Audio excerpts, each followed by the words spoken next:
Hi, everybody. I'm sorry I didn't get this out to you sooner, but I just wanted to go over the plan for this week for our fly-in, what our priorities are, reminders, things like that. Um, so as you all know, we are going to be flying in on Wednesday, April 2nd, except for one of us who's local. They're going to come Thursday morning. So you should be coming in on Wednesday, checking in at the hotel. We should all be staying at the same one, Courtyard Marriott, Navy Yard, Capitol Hill, which AWFS has arranged for you. Again, please let me know if you haven't gotten those details. Thursday is going to be our Hill Day, April 3rd. I'm going to be down for breakfast from 6 to 8 a.m. Feel free to come if you'd like. But we absolutely need to meet in the hotel lobby at 8 a.m. I'll be distributing flyers and other materials and our little American flag pins that we always wear. And as of right now, the goal is to get to Lobbyet's office for a debrief at 9 a.m. And that is it's a fair walk from the hotel. If anyone is worried about the distance, we can absolutely take car service and group together. But I remember from last year it wasn't too bad of a walk, so I guess we'll see what the weather is like. And then as of right now, our first meeting for the day is scheduled at 10 a.m. I know Lobbyet, I just spoke with them today, which is Monday, that they are still making appointments for us. So I think the earliest will be 10 a.m. Maybe if they can get another one at 9:30, we'll try to squeeze that in and go a little earlier. Um, and then it should be a pretty full day of meetings. Now, for those of you that went last year, you know that we had split into two different groups, and we're going to do the same thing because we do have some meetings that run at the same time. So it's definitely helpful to have two groups.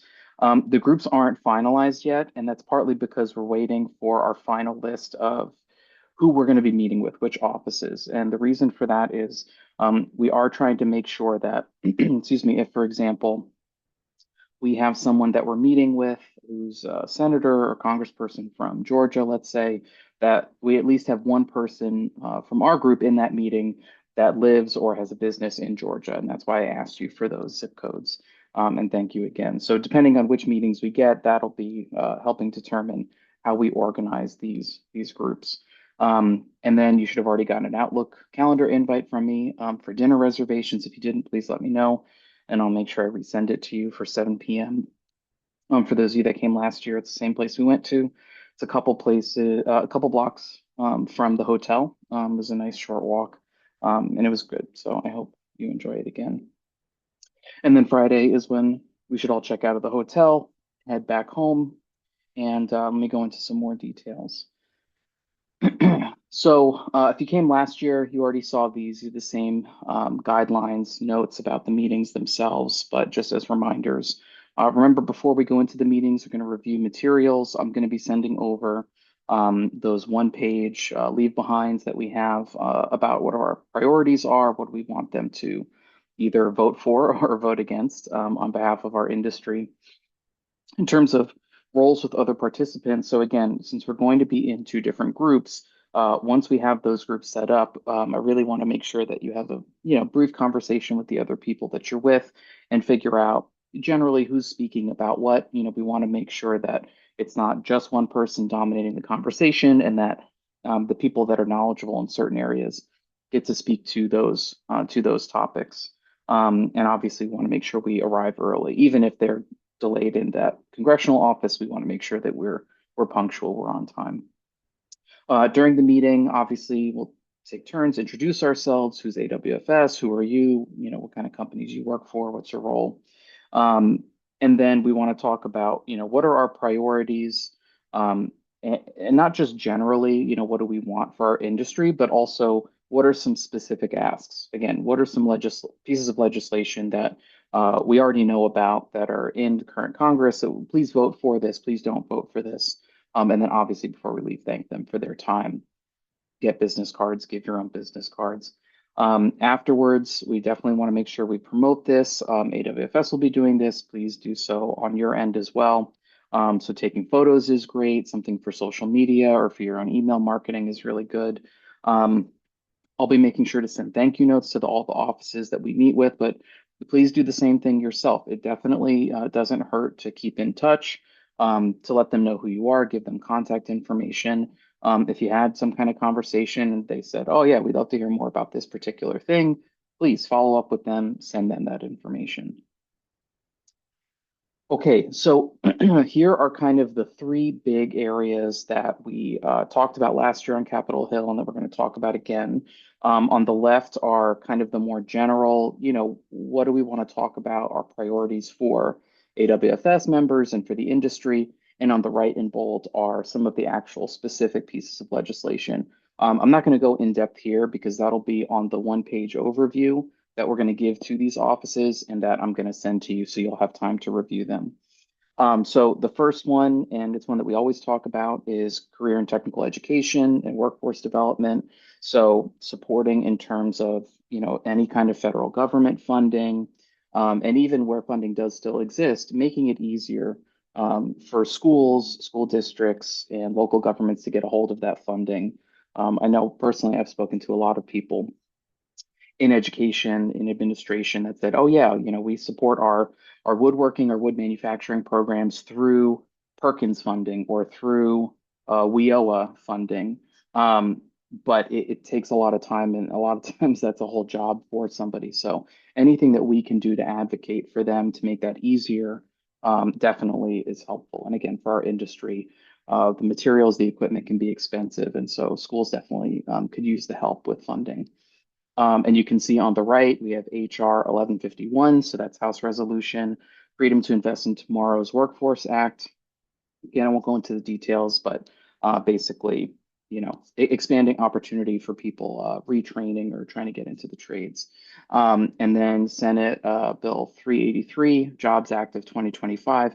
That's something we also advocated for last year. Again, has to do with grant funding and specifically for the trades. Our next goal, our next priority is to talk about fair trade. So again, making sure we are supporting domestic manufacturing through trade enforcement. That was something we did talk about last year. Um, and I know this is obviously more recent and more relevant, but we also definitely want to advocate for making sure that we are not hindering really important imports like lumber from Canada, like machinery from Europe, because that is very important to our industry, and we don't want to get hit so hard that it really slows everything down. And one of the bills is House Resolution 1869, Protecting American Industry and Labor from International Trade Crimes Act, and that obviously speaks to that first bullet point. And then promoting wood products through sustainability and domestic jobs. So we want to make sure that for any existing federal programs, such as building new buildings, that they are thinking of using wood in the first place, mass timber being an example. And again, I know that maybe is not specific to your company or some AWFS members, but it is important for our industry to support wood products as much as we can across the board. And then also supporting managed forestry. So again, not clear cutting. We're not talking about leveling forests because that's not really good for lumber production. But really making sure that we have a good domestic supply of lumber. And of course, more, I guess, personally for me, being in the West, the more, excuse me, we can appropriately thin out forests, the better we're doing with things like fire mitigation, disaster management, that kind of thing. And a bill that we'll talk about that we want to support is Senate Bill 1094, which speaks to that first bullet point about for public buildings, we're trying to prioritize using innovative wood products in their construction. Now, I do want to talk about something important. It's something I didn't talk about with any of you last year because I honestly didn't think it was something necessary. But in the climate we're in, I do think it's important to talk about, Democrat versus Republican and everything that's happening right now. And we're a sizable group of people, and I know we all come from very different viewpoints and we have different priorities. But I just want to stress that, we are here to advocate for our industry and we're here to advocate for AWFS members. And so I just want to caution all of us, and includes myself in that, is to, keep our, personal thoughts and opinions to ourselves, whether you feel positively about something or negatively about something. The goal is really to stay focused on our priorities and to advocate for the legislation that's going to help our industry. And I think it also speaks to something, and I'll go back about that last section on promoting wood products. I specifically said sustainability slash domestic jobs because I think it's a good example of where, depending on which office we're talking to, a Democrat or a Republican, it's really the same goal, but maybe the way we need to discuss it, the language we use needs to be tailored slightly. So, for example, if we're talking to the Democratic office, we should use the word sustainability. We should be talking about keeping our forests healthy and it benefits the environment. And of course, it also benefits our industry. And that's a good avenue of trying to get people on board. If we're talking to a Republican office, might not want to use those words, right? But in the end, we are still supporting domestic jobs, rural jobs, and that's something that historically Republicans have very much cared about, and we want their support in that same way. So again, it's kind of about knowing who our audience is and tailoring our message a little bit. But either way, we're still staying on message, and I think that's the important thing. All right, and then for some other logistics, what should you bring? Obviously, please bring ID with you. Business cards, business formal attire. So for myself, I'll be wearing a suit, button up, tie, blazer, slacks. In terms of shoes, I made the mistake last year of wearing my very nice formal shoes that murdered my feet. From what I hear from a lot of people, even people that work in Congress, it's okay to wear something a little less formal, even something like sneakers, as long as it maybe they're all black or it's something that's a little unassuming just because we are going to be on our feet all day walking around.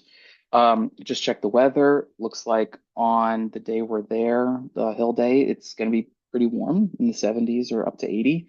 On Wednesday, it's going to be down to the 50s, so please bring appropriate clothing for that. There might be some chance of weather, so maybe an umbrella, rain jacket, something like that, and then obviously your cell phone. And again, reminder, if it's something you probably shouldn't take on an airplane, you probably shouldn't try to bring it into a congressional building. They do have security, they do have metal detectors, so I usually carry a pocket knife. I won't be carrying a pocket knife for this. Okay, and then just some last reminders. Remember, we want to be prepared. We want to stay on message. Um, Accepting staff meetings. So for the most part, we probably won't actually meet with any senators or any people from Congress. We are going to meet with their staff.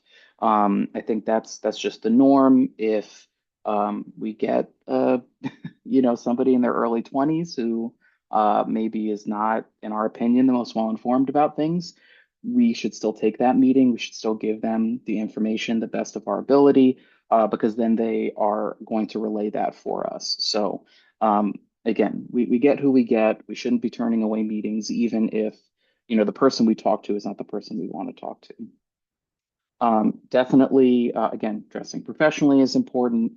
Be personal, talk about how this influences your business, your life. I think that's really important. We don't just want to throw statistics at them. That's something that can be in a leave behind. That's something we can give them afterwards, or we can follow up in an email and give them those. We want to make sure that they hear from the real people in the industry and what they need. Um, you don't need to know everything. That's why we're going as a group. Some of us are more knowledgeable about the education aspects or about trade or about the sustainability part. Don't feel like any one person needs to speak on everything. And again, that's why we'll talk a little bit and make sure we, have our designated people that can speak more to certain things. Again, the big thing, request something specific in the meeting. Please vote for this. Please don't vote for this. We want to leave our contact information, which again, these flyers will have my information, but leaving your business card, taking their business card. And again, I think the other really important thing is, yes, this is only one day. And these are going to be very short meetings, like maybe 15 minutes, 20 if we're lucky, something like that. It's more about making that connection and then following up. I know personally, since our last fly-in last year, I've been able to reach out to some of the people I had made contact with for other AWFS programs and priorities. And even if that wasn't the right person, they were able to connect me to the right person. It's actually been very, very helpful. So I definitely think building that relationship, even if it's not the exact person you think you might need to know, it can lead you to something else later. All right. Other last minute reminders about the budget. Again, we've arranged the hotels for you, so you shouldn't have to worry about that. For airfare, transportation from the airport, as an example, and then meals, that's all things that we'll cover and reimburse you for. We do have the one prearranged dinner on Thursday night. Anything else once you're in DC, so lunch, anything like that, please hold on to your receipts, send that to me later. I'll follow up and send you an Excel spreadsheet that you can fill out, and then we can reimburse you. And I'm really looking forward to this, and I'll see you in a few days.